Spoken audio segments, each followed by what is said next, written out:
Assalamualaikum warahmatullahi wabarakatuh. Selamat datang di channel Senja Teknik. Dalam video ini saya ingin berbagi tentang proses pendinginan pada mesin kulkas. Dan di sini saya sudah menyiapkan skema gambar perpipaan. Gambar ini diambil dari dinginaja.com. Jadi untuk pengetahuan awalnya, bahwasanya di dalam pipa dan kompresor ini sebenarnya sudah terisi gas freon. Gas freon itu hampir mirip dengan gas LPG, ataupun jika di dalamnya diganti dengan gas LPG pun bisa. Tetapi gas freon ini didesain tidak mudah terbakar karena pada kompresor itu sangat panas. Jadi karena di kompresor itu panas, maka memerlukan gas yang tidak mudah terbakar seperti gas freon. Nah, lalu bagaimana proses pendinginannya? Jadi awal mulanya ini kompresor mendorong gas freon ini ke bagian kondensor, atau yang di sini itu yang berwarna merah. Tujuannya hanya untuk memutar-mutarkan gas freon supaya ketika sampai ke tabung filter itu suhunya sudah normal. Karena pada awalnya ketika gasnya itu di dalam kompresor itu suhunya lumayan panas mengikuti suhu dari kompresor.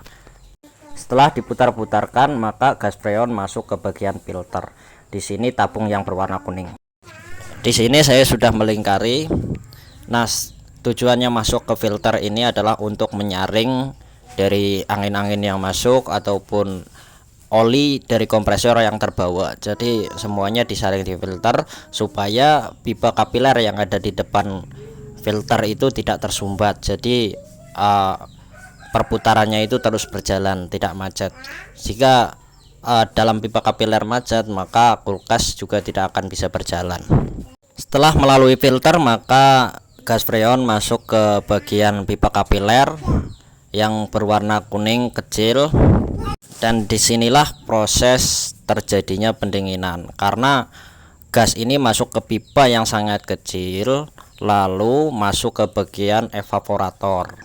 Nah, di bagian evaporator ini pipanya normal ya, seperti kondensor dan lain sebagainya. Maka ketika masuk ke evaporator, karena dari kapilernya itu kecil, maka akan menyembur. Nah, semburan dari gas freon itu menyebabkan pendinginan. Seperti halnya ketika tabung gas tergoyang-goyang atau dikocok-kocok, maka itu juga akan membuat suhu di sekitarnya dingin. Jika teman-teman penasaran, bisa cobanya di rumah.